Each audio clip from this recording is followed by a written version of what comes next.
سلام خوش اومدین به یک ویدیو دیگه با من. امیدوارم که حالتون خیلی خوب باشه. امیدوارم که در حال خوش گذروندن باشین و در حال درآوردن پولهای خیلی خیلی زیاد و آماده شده باشین برای فصل جدید، برای کلی تجربه جدید، برای حس و حالهای باحال و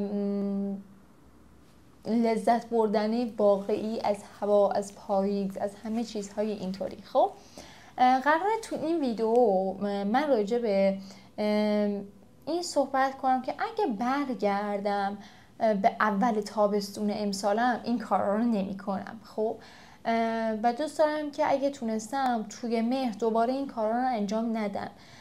قطعا کارهایی که دارم میگم ممکنه که کارهایی باشه که باز هم یهو مثلا انجام بدم و اصلا دقتی بهش نکنم و اینا، ولی این ویدیو رو دارم ضبط میکنم که یادم باشه که دوباره این کار رو انجام ندم و دوباره درگیر این موضوعات و این داستانا نشم. و اگه شما درگیرین بهتون بگم که تنها نیستین و تنهایی دارین با این موضوع دست و پنجه نرم نمی‌کنین و کسای دیگه هم هستن که دارن با این موضوع دست و پنجه نرم میکنن، باهاش درگیرن و به خاطرش از کلی چیزها عقب میافتن.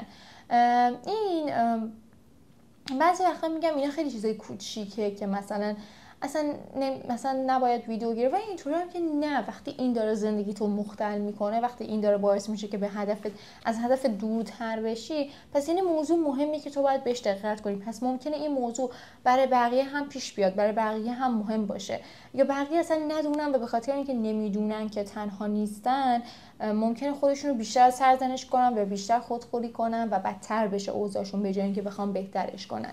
پس بریم سراغ این موضوعاتی که من اگه اول برگردم به اول تابستون دیگه این کارا رو نمی‌کنم. اولین چیزی که میخوام بگم اینه که من اگه برگردم به اول تابستون بهونه نمی آوردم. خب یعنی بهونه نیاوردن اینه که اگه میخواستم یه کاری رو انجام بدم که باید انجام میدادم انجام بدم. یعنی بهونه نیارم که وای امروز هوا گرمه، وای امروز اینه، وای امروز هوا خوب نیست، وای امروز نمیتونم، امروز حوصله ندارم، امروز پریودم، امروز این اتفاق افتاده، امروز اون اتفاق افتاده، امروز جنگه، امروز صلح، امروز این اتفاقا هست. خب با اینکه میدونم که اول تابستون امسال برای هممون خوب نبوده و مثلا یه سری درگیری داشتیم، باز هم میگم که من اگه برگردم اول تابستون این بهونه آوردن رو کم میکنم. مثلا من خودم شاید باورتون نشه، مثلا من همین الان اگه برم اون درافت هایی که مثلا توی پیج اینستام هست رو ببینین،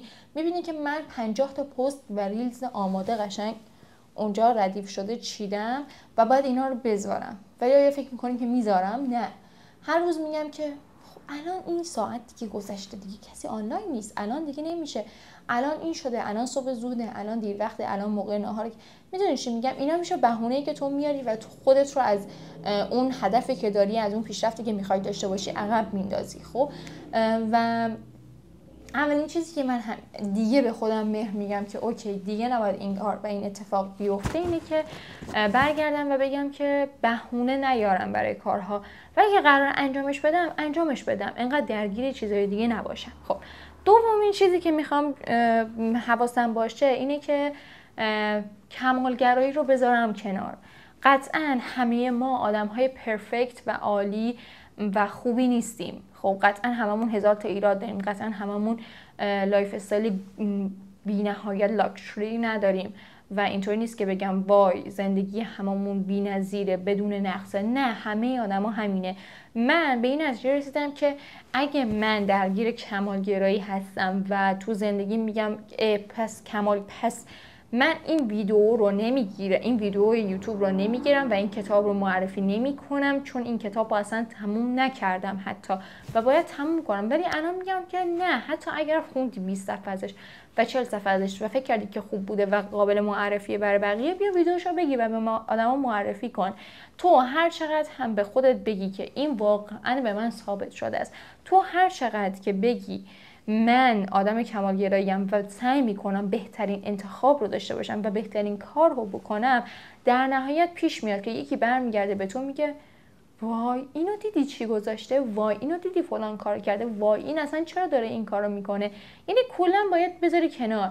کمالگرایی اینطوریه که تو شاید فکر کنی که امروز داری چیزی که میذاری بهترینه، ولی شاید یک ماه دیگه همون یه دونه چیز تو بهترین نباشه، سال بعد که بیشتر میشه، 2 سال بعد بیشتر میشه، یعنی شاید حتی هفته بعدش بگی این اصلا خوب نبوده، ولی همین که گذاشتی خوبه، همین که تونستی استمرار.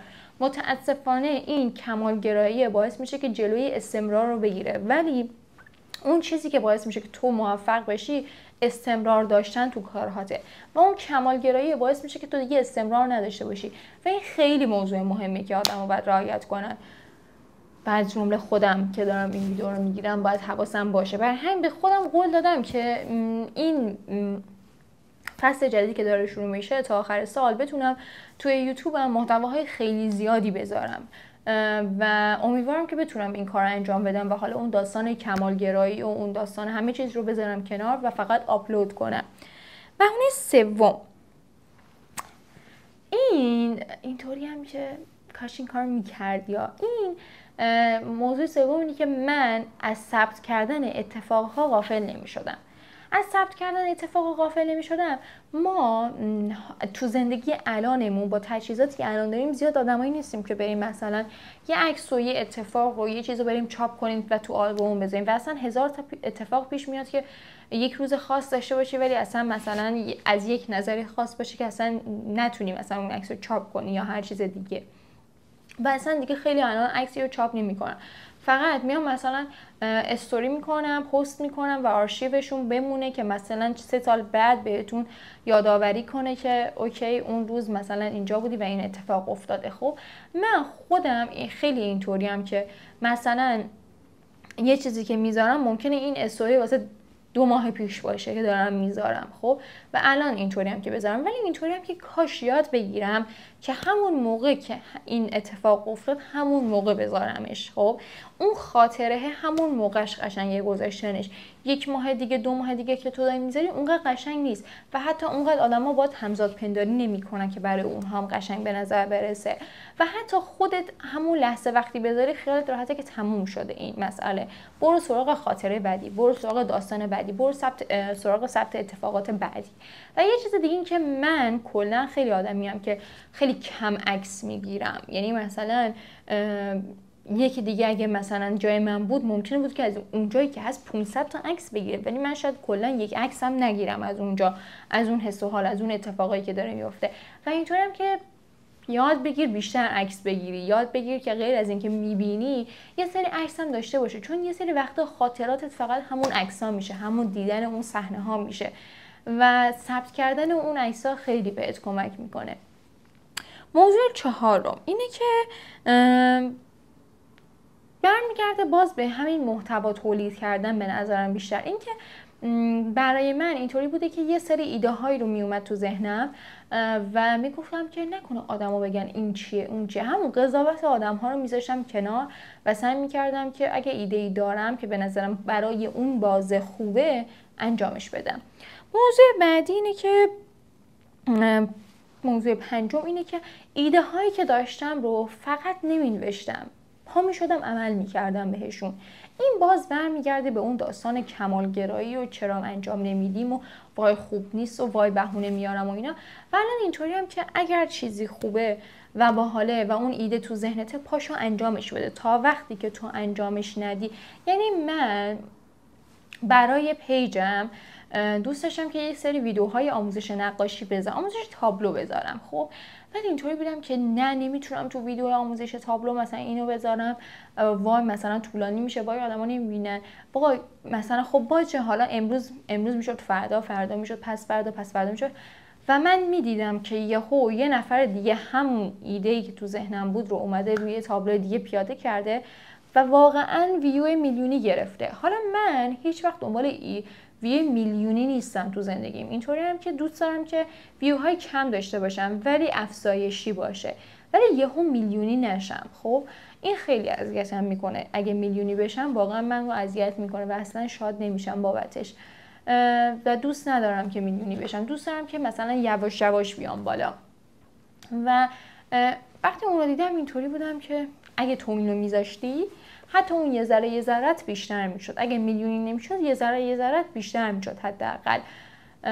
و این میشه که فقط ایده ها رو کاغذ ننویسین، پاشین عمل کنین بهشون. خب من موضوع ششم اینه که من امسال تابستون خیلی زود بیدار می شدم، یعنی صبح‌ها رو زود بیدار می شدم. اما همه روزا رو نه. روزایی که بیشتر دوست داشتم مثلا برم استراحت خلوت باشه، روزایی که یک برنامه‌ای داشتم، روزایی که مثلا می‌خواستم، ولی یه سری روزها اینطوری بودم که مخصوصا اوایل تیر که هزاران مسئله پیش اومده بود، واقعا صبح‌ها رو زود بیدار نمی‌شدم. اینطوری بودم که پاشو صبح زود بیدار شو.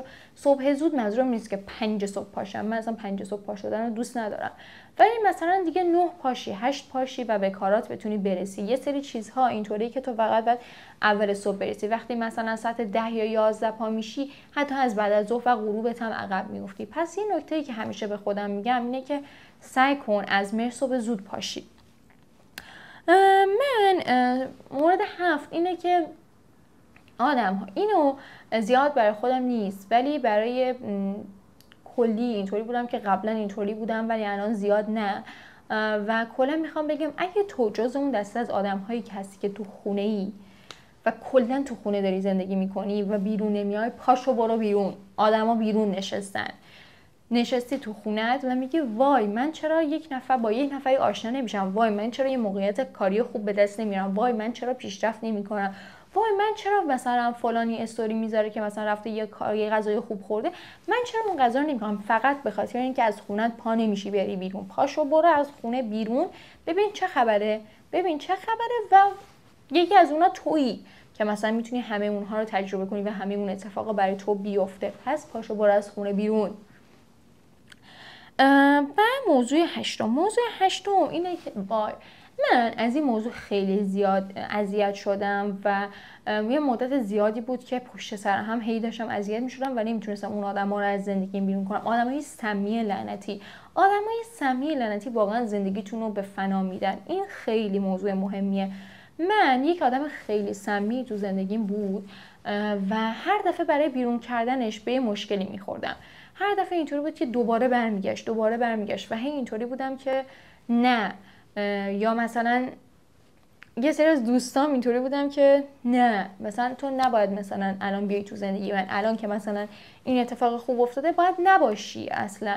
و اون آدمای سمی زندگیم که من واقعا چند سال اخیر زیاد داشتم دورم، خیلی منو از خیلی چیزها عقب انداختن که الان اینطوریم که کاش همون اول اینا تو زندگیت نبودن.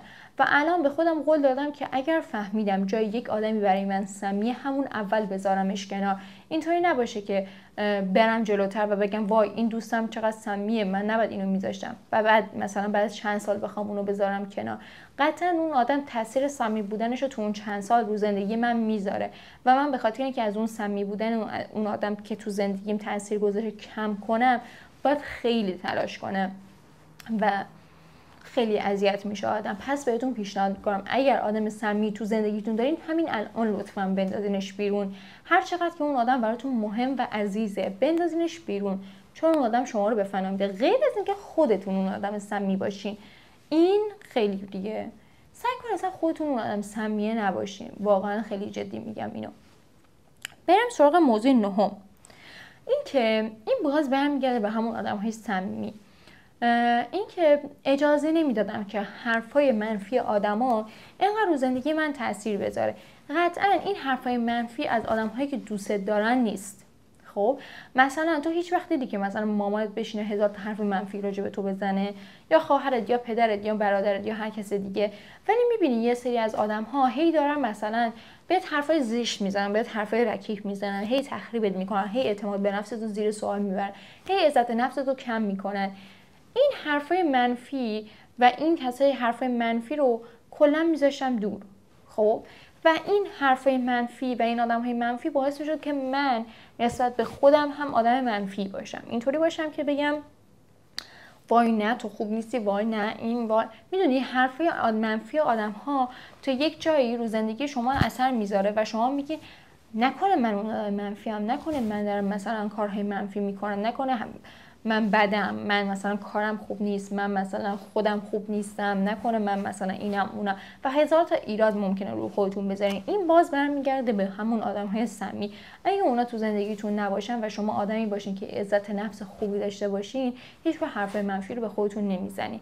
پس اول از همه آدم‌های سمی رو بذارین دور و بعدش حرفای سمی رو به خودتون نزنین. این 9 تا چیزی بود که من واقعا از این تابستون یاد گرفتم و اینطوری بودم که اگه برگردم به اول تابستون سعی میکنم همه اینها رو همون اول انجامش بدم، که الان نگم که اگه برگردم این کارو میکنم. قطعا سعی میکنم که وقتی داره فصل جدید شروع میشه این کارا یا این اتفاقات دیگه برام تکرار نشه و ازشون یاد بگیرم و دیگه نذارم که روم غلبه کنه و من رو اذیت کنه. هر چیزی که باعث میشه که این موضوع رو شما غلبه کنه و شما رو اذیت کنه، اون چیزهای کوچیکی که باعث غلبه شدن میشه رو بذارین کنار، بذارین دور و نذارین که تو زندگیتون شما رو اذیت کنه و شما رو از اهدافتون و کارهاتون دور کنه. امیدوارم که این ویدیو رو دوست داشته باشین. خیلی واقعا ویدیو دلی بود که میخواستم باهاتون صحبت کنم. قطعا شما هم جز آدمایی هستین که الان وقتی به تابستونتون نگاه کنین میگین که وای من این کار نمیکردم، وای این کارم نمیکردم، وای کاش مثلا اونجا نمیرفتم، وای کاش این آدم رو نمیدیدم. دوست دارم که از این تجربه و از این حس و حالتون تو کامنت ها برامون بنویسین که با هم دیگه صحبت کنیم راجع بهش و آدم‌های دیگه ببینن که غیر از این موضوع چه چیزهای دیگه‌ای میتونه باعث بشه که اونها رو عقب بندازه یا باعث بشه که بگه وای کاش این کارو نمی‌کردم. این همه اون چیزی که بود دوست داشتم بهتون بگم. منتظرم که کامنتاتون رو ببینم و با هم دیگه صحبت کنیم. خیلی از شماها من دیدم که به هم دایرکت میدین و میگین که فاضل جون مثلا تو میگی اونجا کامنت بذارین، یه سری چیزها هست که ما اصلا دوست نداریم اونجا کامنت بذاریم و راجبش صحبت کنیم و اینا. دوست داریم که مثلا باهات اینجا صحبت کنیم که آدم‌های دیگه نبینن و اینا. برای همین اگر فکر میکنین که موضوعتون جوریه که دوست ندارین بقیه ببینن، حتما به هم دایرکت بدین که با هم دیگه صحبت کنیم و یکم درد و دل کنیم. یادتون نره که منو سابسکرایب کنین، لایک و کامنت یادتون نره. ماچ بهتون. تو ویدیو بعدی میبینمتون.